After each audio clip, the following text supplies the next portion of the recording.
and welcome back. So, Gangs of Galicia season 2 had all the ingredients to be a gripping continuation: crime, betrayal, family stakes, and emotional conflict.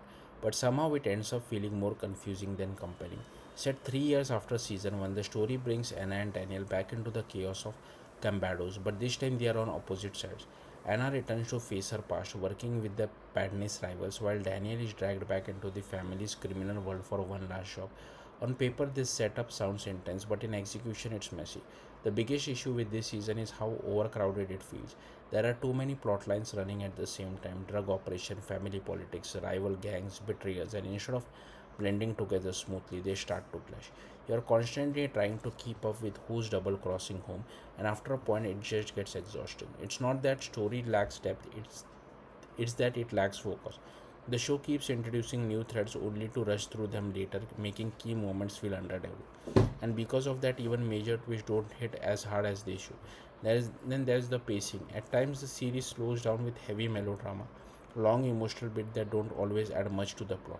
And just when things starts to pick up, it rushes through important developments, creating this uneven rhythm that never feels quite settled. But despite all of these issues, the show isn't entirely disappointing.